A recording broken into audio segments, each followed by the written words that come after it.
Do you go through phases of exercising and not exercising, phases of being fitter and less fit? Because I certainly do, and I can really feel the difference.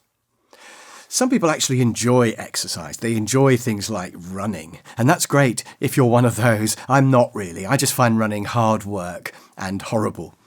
But I do find that the day after I've had some exercise, I feel better physically and also better mentally. Also, when I've managed to do some exercise, I find myself less resistant to doing it again. So the thing is to get into the cycle of doing exercise and wanting to do more, rather than the cycle of not doing any exercise and then not wanting to do any. So the first thing is to find some kind of exercise that you enjoy.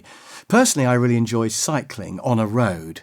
Cycling in the gym I hate, which is odd because it should be roughly the same, but I don't find it to be personally.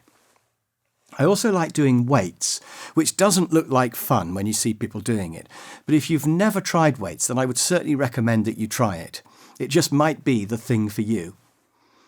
I think the biggest barrier to doing exercise is finding the time, or rather finding a convenient time and place in the day to do it. In the morning, I'm still half asleep and feeling feeble. Lunch is only a short time and I'm in my suit. And after work, I'm tired, I want my dinner. And in the winter, it's cold and dark outside. But, true though all these things are, it's really important to find a way around them.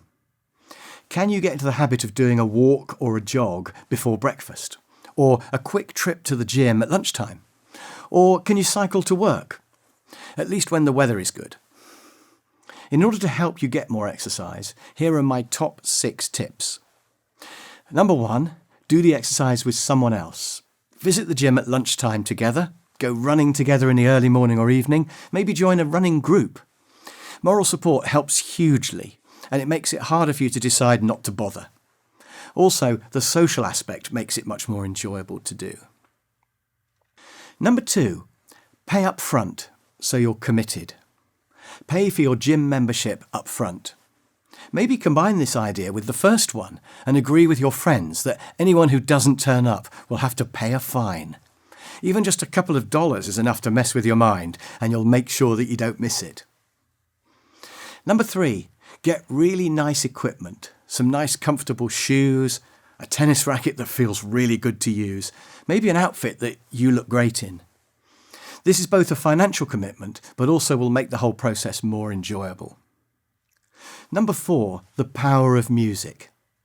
Make a playlist of songs that are the right speed and suitably bouncy, and go running with music.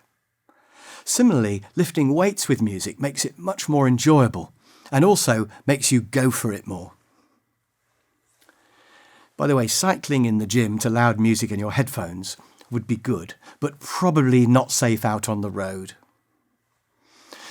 Number 5, measure yourself. Keep a log of how often you go, how fast you run or cycle, how much weight you lift. It's good to see your progress, and you'll feel bad if you miss a session and have a gap in your chart, and you'll want to beat your personal best. There are lots of apps you can use for this, with new ones coming out all the time that can track your route, your times along the way, your total energy expended, your heart rate, everything you might want to know. So if you're a record-keeping sort of person, you should definitely get one of those apps on your phone. And finally, number 6, try new forms of exercise. Racquetball is a really fun version of squash. And instead of tennis, you could try soft tennis or beach tennis or paddle. I think they're all different to each other. Also, I'd really recommend fencing, which is brilliant fun.